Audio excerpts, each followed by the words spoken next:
Assalamualaikum warahmatullahi wabarakatuh. Waalaikumsalam Waalaikumsalam warahmatullahi warahmatullahi wabarakatuh. wabarakatuh. Salam, Om Swastiastu. Salam kebajikan bagi kita semua. Pertama-tama yang terhormat pada Bapak Arif Firmanto dan teman-teman yang saya banggakan dan saya cintai. Hadirnya kami di sini akan mempresentasikan hasil diskusi, kami mengenai akuntansi untuk perusahaan dagang. Dan kami dari kelompok 4 yang beranggotakan, yang pertama ada Abner Ilhame, yang kedua saya sendiri, Syafiq Ahlak, lalu ada Salwa, lalu ada Chandra, lalu ada Dita, lalu ada Nita, dan yang terakhir ada Ambar. Langsung saja ke materinya. Yang pertama akan disampaikan oleh Oleh Dita. Dita. Untuk kita dipersilakan. Nah, di sini kita akan membahas apa itu perusahaan dagang. Next, Ambar.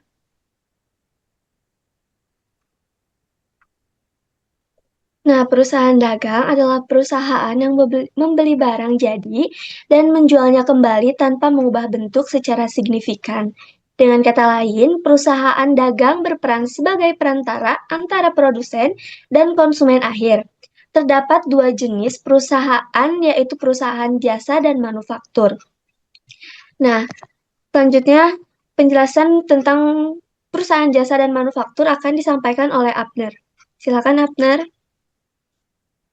Perusahaan jasa menawarkan layanan kepada pelanggan.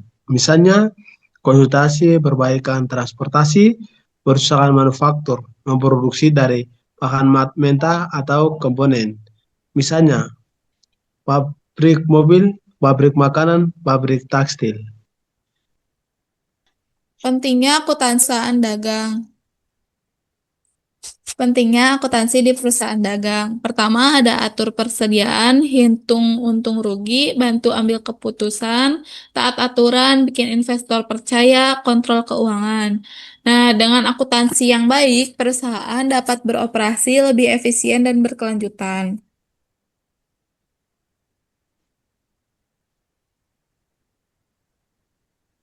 Ayat jurnal penyesuaian umumnya sama dengan perusahaan jasa, namun perusahaan dagang yang menggunakan perpetual membutuhkan satu ayat jurnal penyesuaian tambahan agar catatan sesuai dengan persediaan aktual yang dimiliki, melibatkan penyesuaian harga pokok penjualan dan persediaan barang dagangan.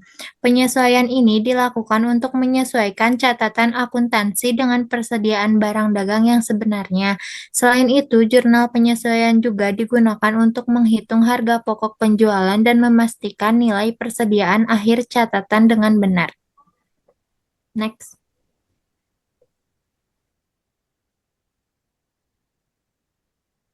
Lili, Bentar. Selanjutnya, di slide ini ada illustration atau contoh penerapan dari sistem persediaan periodik.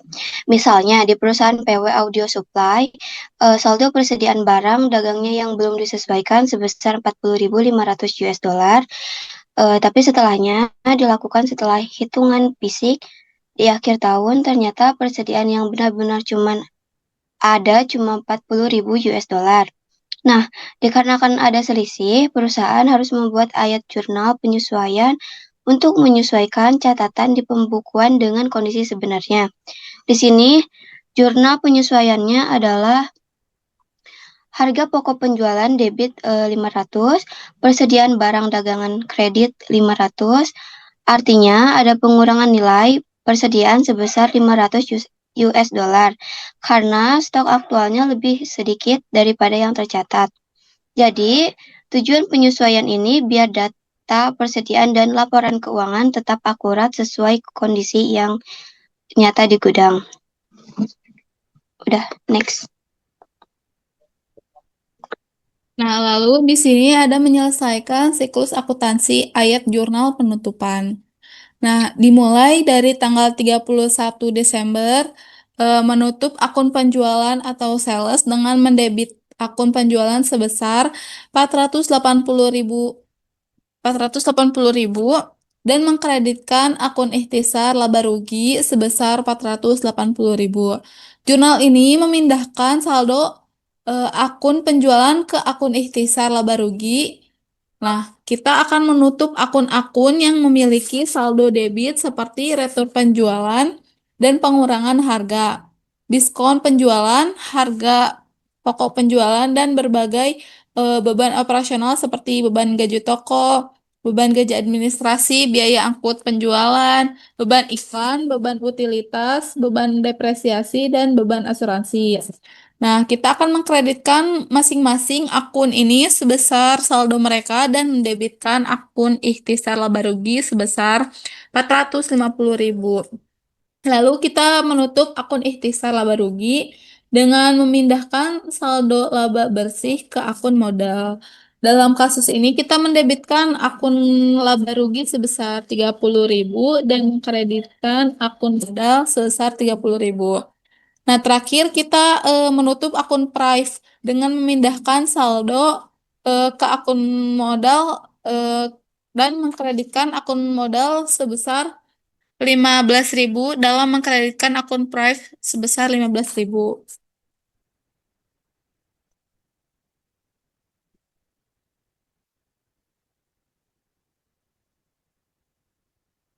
Lanjut,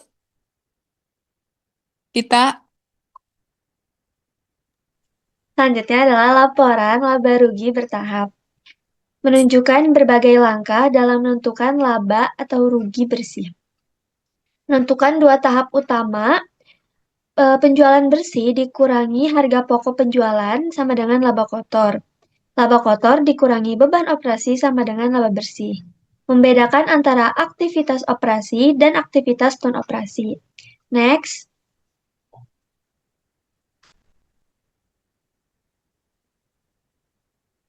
Nah, contohnya di perusahaan PW Audio Supply memiliki penjualan sebesar 480.000 US dollar, retur dan potongan penjualan sebesar 20.000 US dollar, sehingga penjualan bersihnya adalah 460.000 US dollar.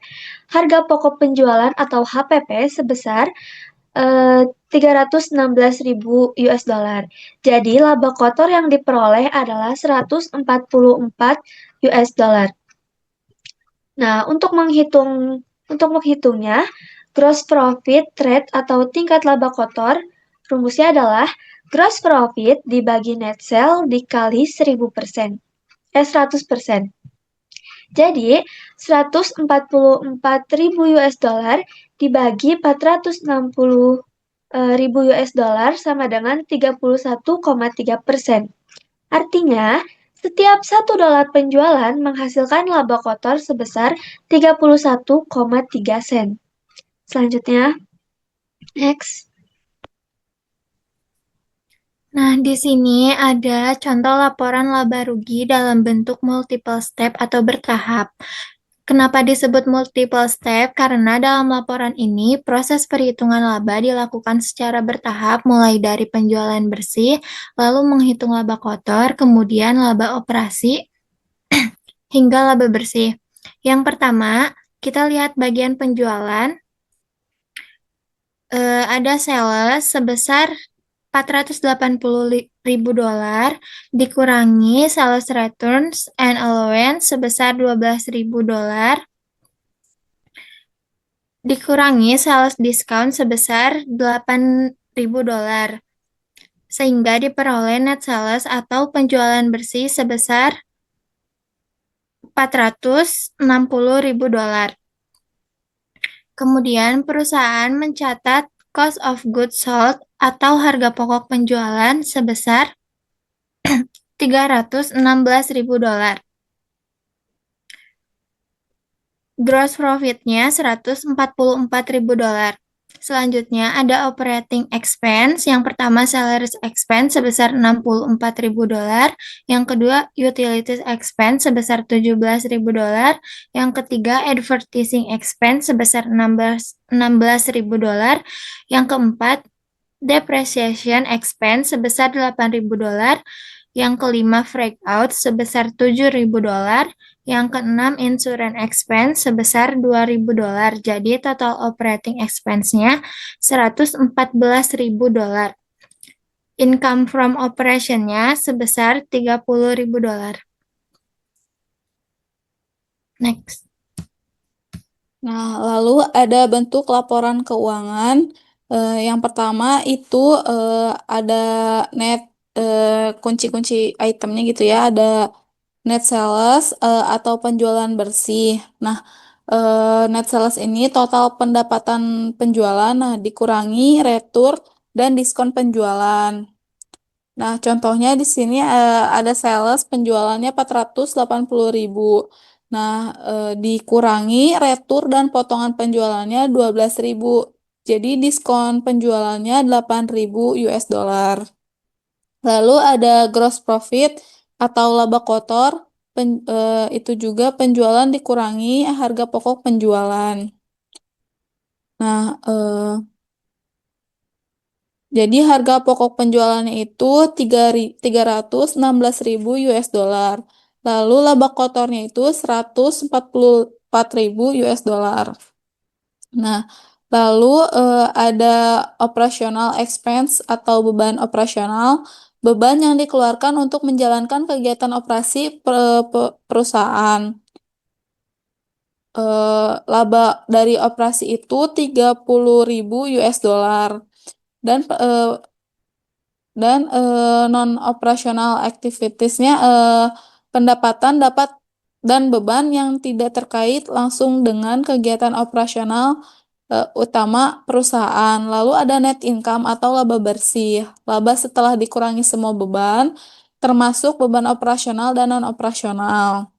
Nah, pendapatan keuntungannya itu seperti bunganya ya, di sini ada 3.000 US dollar dan keuntungan dari penjualan peralatannya 600 US dollar. Jadi jika ditotalkan 3.600 US dollar. Lalu ada beban dan kerugian lainnya seperti beban bunganya 1.800 US dollar dan kerugian akibat vandalismenya 200 US dollar. Jadi jika dikuranginya jadi total 2.000 US dollar. Lalu net income-nya atau laba bersihnya 31.600 US dollar.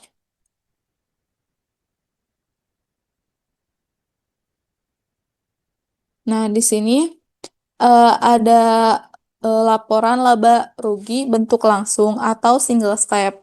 Jadi hanya ada satu step perhitungan untuk mendapatkan laba atau rugi bersih, yaitu mengurangi total beban dan total pendapatan. Perusahaan belum merealisasikan laba hingga total pendapatan melebihi total beban. Jadi lebih sederhana dan lebih mudah dibaca gitu dalam bentuk ini. Nah, laporan laba rugi bentuk langsung, cara simpelnya untuk melihat apakah perusahaan untung atau rugi. Caranya hanya dengan mengurangi semua biaya beban dari semua pendapatan. Bentuk ini biasanya dipakai oleh perusahaan yang belum terlalu kompleks atau ketika ingin laporan yang mudah dipahami. Lalu Dita.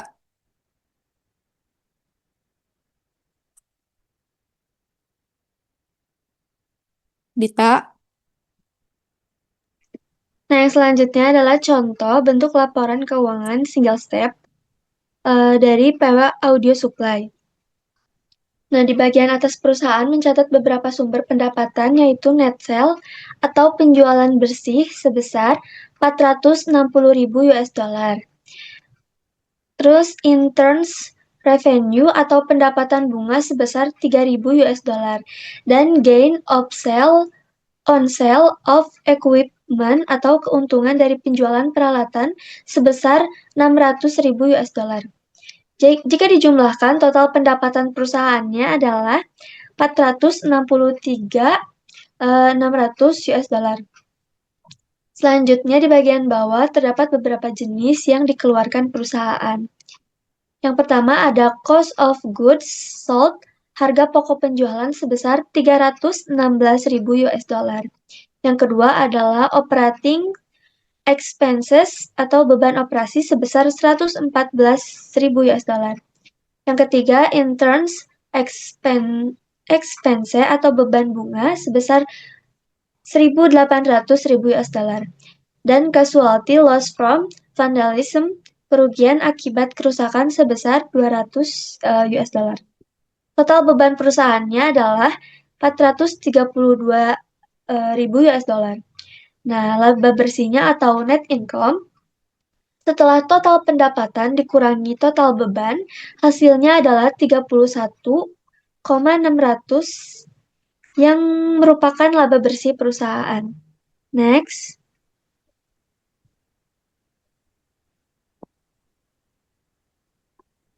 Sandra, Pada slide ini kita melihat contoh neraca berklasifikasi dari PW Audio Supply. Disebut berklasifikasi karena akun-akun di dalam neraca dikelompokkan ke dalam kategori tertentu agar informasi keuangan lebih jelas dan mudah dianalisis. Bagian pertama adalah current asset, yaitu aset yang dapat dicairkan dalam waktu kurang dari 1 tahun. Yang pertama, cash sebesar 9.500 dolar. Yang kedua, akun receivable sebesar 16.100 dolar.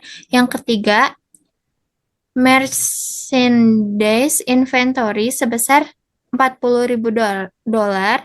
Yang keempat, prepaid insurance sebesar 1.800 dolar. Jadi dijumlahkan total aset lancar adalah 67.400 dolar. Selanjutnya bagian properti, plant dan equipment aset atau aset tetap.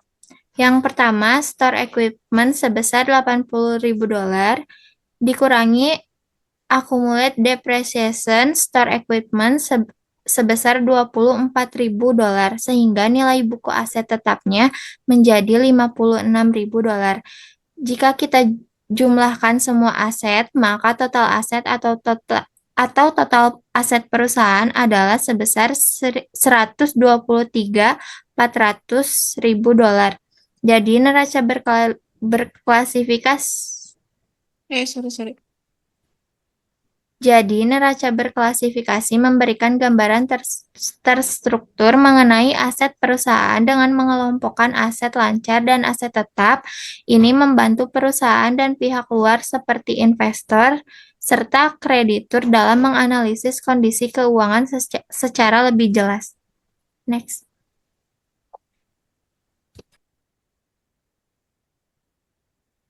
Nah, teman-teman di sini di slide ini kita bahas tentang sistem persediaan periodik.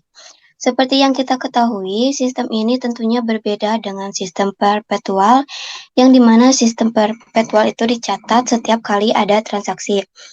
Dalam sistem periodik ini, perusahaan tidak langsung mencatat perubahan stok setiap kali ada transaksi. Jadi kalau ada perubahan atau masuk atau keluar sistemnya tidak otomatis berubah di pencatatan. Di sini perusahaan pakai akun-akun terpisah untuk mencatat hal-hal seperti pembelian, retur pembelian, potongan pembelian, dan beban angkat pembelian.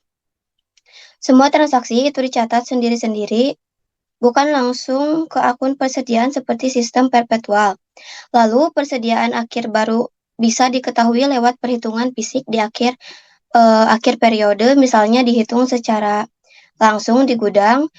Dari situ nanti baru bisa kita ketahui berapa stok yang tersisa dan digunakan untuk menghitung harga pokok penjualan. Jadi intinya sistem periodik ini lebih sederhana, tapi datanya enggak real time atau informasinya tidak selalu up to date karena harus nunggu perhitungan fisik di akhir periode dulu. Next. Di slide ini kita akan menghitung harga pokok penjualan atau HPP dalam sistem persediaan periodik. Di sistem periodik, HPP enggak dicatat setiap transaksi, jadi dihitung di akhir periode. Jadi rumus dasarnya itu HPP sama dengan persediaan awal ditambah pembelian bersih, ditambah biaya angkut dan biaya angkut masuk, dikurangi persediaan akhir. Di contoh ini, persediaan awal ada 36 US dollar, pembelian selama periode sebesar 325 US dollar, tapi pembelian itu dikurangi retur dan potongan pembelian sebesar 17.200 US dollar. Jadi pembelian bersihnya 307.800 US dollar. Lalu ada biaya angkut masuk sebesar 12 juta US dollar. Jadi total cost of goods purchase 320 US dollar. Kalau ditambah persediaan awal, total barang yang tersedia untuk dijual jadi 356 US dollar. Nah, di akhir periode persediaan fisik menunjukkan sisa stok sebesar 40.000 US dollar. Jadi yang itu tuh dikurangkan. Hasil akhirnya harga pokok penjualan atau HPP perusahaan adalah 316 US dollar. Next.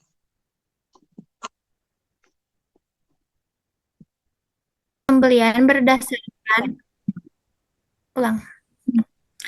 Oke, di sini ada contoh mencatat pembelian berdasarkan sistem periodik. Illustration berdasarkan faktur penjualan dan kwitansi barang dagang yang dipesan dari PW Audio, Sauk Stereo membayar pembelian senilai 3.800 dolar. Bentar ya guys. Dalam sistem periodik, setiap kali perusahaan membeli barang dagang, transaksi dicatat ke akun pembelian, bukan langsung ke akun persediaan. Contohnya, pada tanggal 4 Mei, perusahaan melakukan pembelian barang dagangan dengan senilai 3.800 dolar secara kredit sehingga timbul utang usaha. Jadi, akun yang didebit adalah pembelian sebesar 3.800 dolar dan akun yang dikredit adalah utang usaha dengan jumlah yang sama. Nantinya, pada akhir periode barulah dilakukan penyesuaian untuk menghitung persediaan akhir dan harga pokok penjualan. Next. Mencatat pembelian berdasarkan sis periodik, biaya pengiriman, ilustrasi. Jika Sauk Stereo membayar biaya pengiriman sebesar Rp 150 untuk pengiriman barang yang dibeli dari PW Audio tanggal 6 Mei, masukkan dalam ayat jurnal pada buku Sauk 6 Mei, biaya pengiriman masuk 150, kas 150. Oke, selanjutnya kita akan membahas tentang retur dan potongan pembelian. Sauk Stereo meretur barang sebesar 300 US dollar dari PW Audio. Ayat jurnal yang dibuat Sauk yaitu pada tanggal 8 Mei, utang usaha 300 dicatat di debit, sedangkan retur pot pembelian dicatat di kredit sebesar 300. Kenapa utang usaha 300 ini dicatat di debit? Itu karena mengurangi jumlah utang yang harus dibayar ke pemasok. Sedangkan retur dan potongan pembelian sebesar 300 dicatat di kredit itu karena mencatat bahwa perusahaan telah mengembalikan barang yang sebelumnya dibeli sehingga mengurangi total pembelian. Next.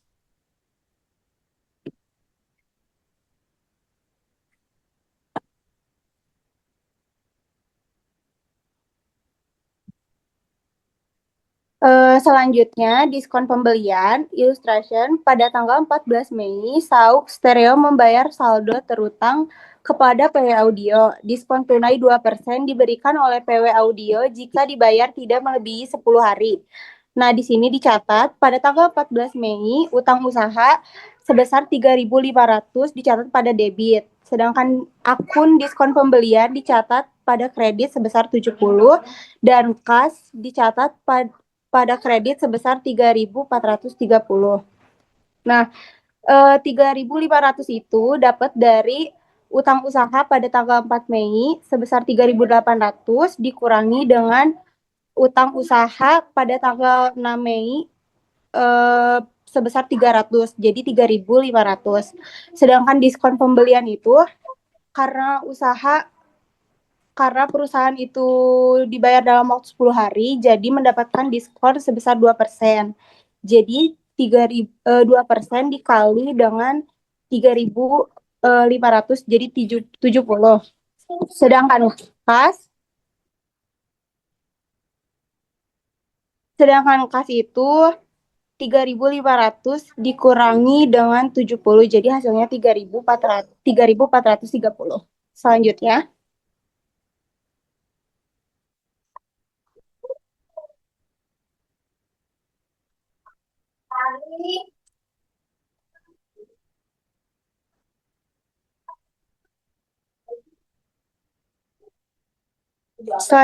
itu PW Audio mencatat penjualan sebesar 3.800 kepada Sauk Stereo pada tanggal 4 Mei. Jadi dicatatnya pada tanggal 4 Mei, akun piutang usaha mencatat 3.800 pada debit, sedangkan akun penjualan mencatat 3.800 pada kredit. Udah, next. Selanjutnya akan dijelaskan oleh Syafiq.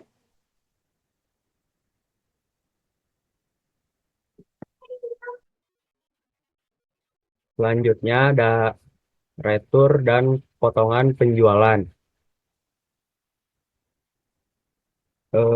Ilustrasinya berdasarkan tanda terima retur barang dari Sauk Stereo pada tanggal 8 Mei. PW Audio mencatat retur penjualan sebesar $300. Retur dan potongan penjualan di sisi debit sebanyak $300, lalu piutang usaha di sisi kredit sebesar $300.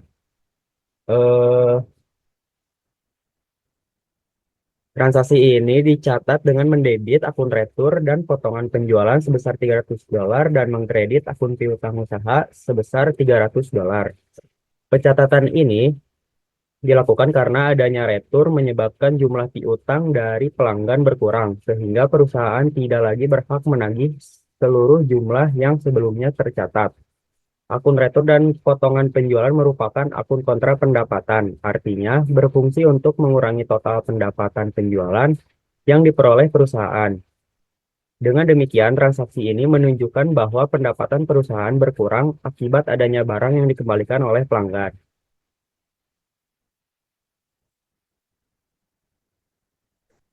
Selanjutnya ada diskon penjualan. Ilustrasinya pada tanggal 14 Mei, PW Audio menerima pembayaran sebesar $3.430 dari Sauk Stereo. PW Audio menepati janjinya, yaitu memberikan diskon 2% dan mencatat pembayaran piutang usaha dari Sauk Stereo SCR penuh. Kasnya sebesar 3.430, lalu ada diskon penjualan sebesar $70, lalu piutang usahanya sebesar $3.500.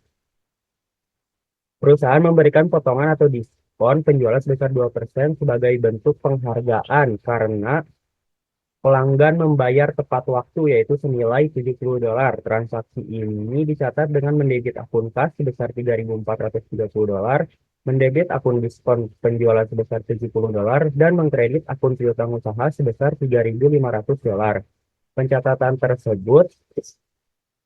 Pencatatan tersebut menunjukkan bahwa piutang usaha berkurang karena pelanggan telah melunasi kewajibannya. Akun diskon penjualan di debit karena merupakan akun kontra pendapatan, yaitu mengurangi jumlah pendapatan penjualan yang sebenarnya diterima perusahaan. Dengan demikian, transaksi ini menggambarkan bahwa PW Audio memperoleh pembayaran lebih cepat, tetapi dengan nilai pendapatan yang sedikit atau berkurang karena adanya potongan penjualan. Next. Nah, jadi di slide ini menunjukkan perbandingan pencatatan transaksi, persediaan penggunaan sistem perpetual, dan sistem periodik. Nah, jadi sistem perpetual itu persediaannya diupdate secara terus-menerus setiap ada transaksi pembelian atau penjualan. Nah, akun yang digunakan adalah merchandise, inventory, persediaan barang yang ini. Nah, lalu kalau sistem periodik itu persediaannya tidak diupdate setiap transaksi, tapi dihitung secara fisik pada akhir periode. Nah, akun yang digunakan itu purchase atau pembelian ya, yang ini. Nah, jadi kalau di sini contoh transaksinya pembelian barang kredit tanggal 4 Mei sebesar kredit akun payable-nya sebesar 3.800 ya di sini. Lalu kalau di perpetual debit merchandise inventory-nya 3.800.000. Sebentar. Nah, lalu ada di tanggal 6 biaya angkut pembelian. Kalau di perpetual itu pakainya debit merchandise inventory, credit cash. Nah, kalau di periodik itu debit freight in atau credit cash-nya credit cash. Nah, lalu di tanggal 8 Mei itu retur pembelian. Nah, kalau di perpetual pakai debit account payable atau credit merchandise inventory dan kalau di periodik debit account payable, credit purchase atau retur and allowance. Nah, tanggal 14 Mei pembayaran utang dengan diskon. Kalau di perpetual itu debit account payable, credit cash, sebesar 3.500. Nah, di kredit merchandise inventory-nya jadi 770. Kalau di periodik itu debit account payable sebesar 3.500. Nah, kalau di cash-nya di cash kredit itu sebesar 350.000 juga. Mana sih nggak kelihatan? Nah, 3.430. Jadi kredit purchase diskonnya 70. Nah, jadi sistem perpetual itu memberikan informasi persediaan yang lebih akurat dan real time. Sementara kalau periodik itu sederhana tetapi membutuhkan perhitungan fisik persediaan di akhir periode untuk menentukan nilai persediaan yang ada. Selanjutnya, kalau di sini juga sistem perpetualnya menjual ada 2 jurnal yaitu mencatat pendapatan penjualan, debit piutang usaha, kredit pendapatan penjualan. Nah, mencatat harga pokok penjualan dan mengurangi persediaan, debit seperti debit, harga pokok penjualan dan kredit persediaan. Kalau di sistem periodik hanya mencatat pendapatan penjualan saat terjadi penjualan. Harga pokok penjualan tidak dicatat saat penjualan, melainkan dihitung di akhir periode. Penjelasan per transaksinya itu pertama penjualan barang dagang di kredit tanggal 4 Mei. Kalau di perpetual debit piutang usahanya sebesar 3.800 dan pendapatan penjualannya juga 3.800. Lalu debit harga pokok penjualannya kredit persediaannya 2.400. Nah, kalau di sistem periodik debit piutang usaha, kredit pendapatan penjualannya 3.800. Nah, tidak ada jurnal untuk harga pokok penjualan, jadi retur penjualan di 8 Mei itu di perpetual debit retur dan potongan penjualannya 3.300 dan kredit piutangnya juga 300. Di debit persediaan harga pokok dan penjualannya 140. Kalau di periodik itu Debit retur dan potongan penjualannya 300 dan kredit piutang usahanya 300. Sebentar. Lalu tidak ada jurnal untuk harga pokok penjualan dan persediaan. Penerimaan kas dengan diskon 400 di tanggal 14 Mei, kalau di perpetual itu debit kasnya 3.430 dan debit diskon penjualannya 70. Jadi kredit piutang usahanya 3.500. Nah, kalau di periodik itu cashnya 3.430 dan diskon penjualannya 70. Jadi kredit piutang usahanya 3.500. Nah, jadi perbedaan dari slide yang sebelum dan yang ini itu yang pertama itu tabel yang pertama yang ini itu untuk pembelian. Fokusnya itu pada pencatatan transaksi pembelian barang dagang.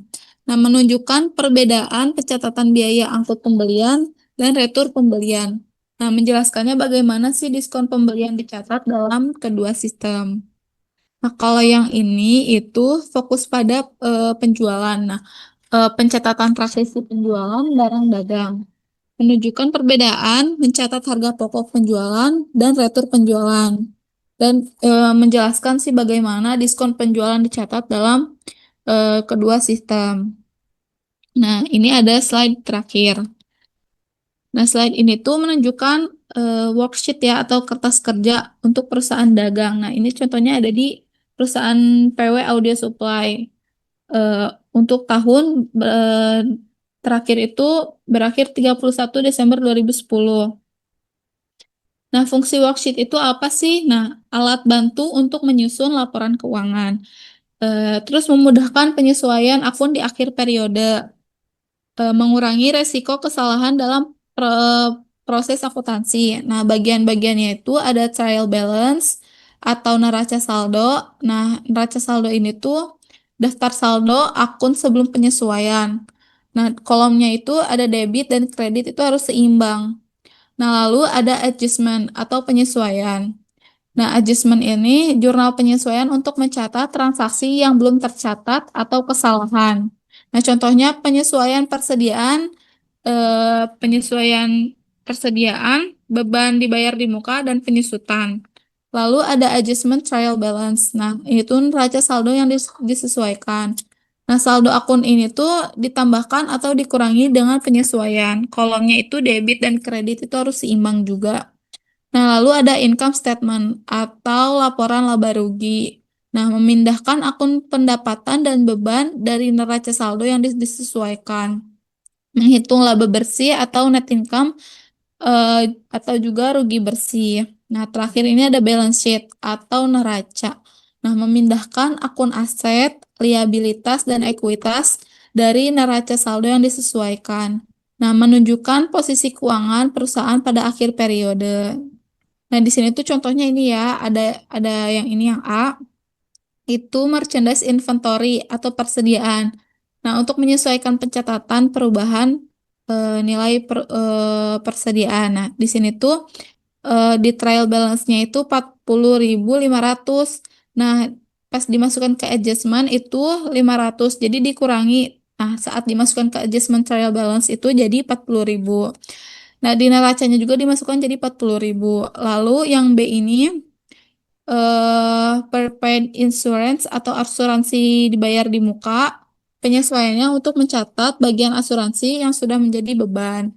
Nah, di trial balance-nya itu 3.800. Nah, adjustment-nya di kredit ya ini. Di adjustment di kredit sebesar 2.000. Jadi dikurangi sebesar dimasukin di adjustment trial balance sebesar 40.000. 40.000. Nah, di neraca dimasukkan keseluruhannya jadi 40.000 juga. Nah, lalu yang C ini di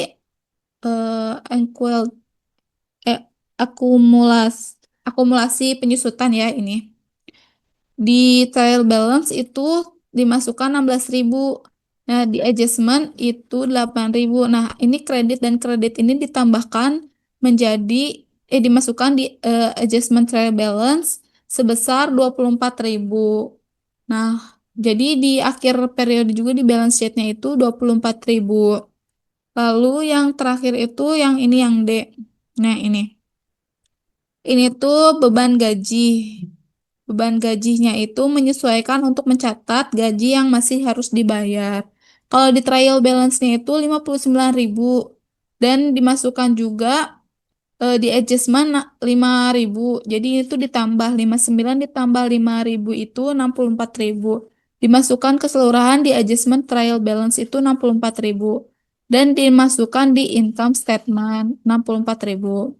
Jadi worksheet itu membantu perusahaan dagang menyusun laporan keuangan dengan lebih sistematis dan akurat dengan worksheet.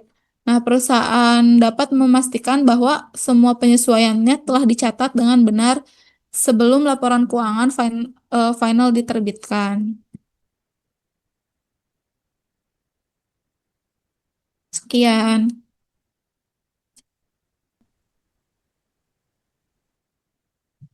Mungkin hanya itu saja yang dapat kami sampaikan mengenai materi akuntansi untuk perusahaan dagang.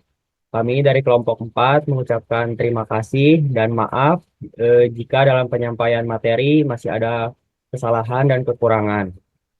Sekian dari kami. Wassalamualaikum warahmatullahi wabarakatuh. Waalaikumsalam warahmatullahi wabarakatuh.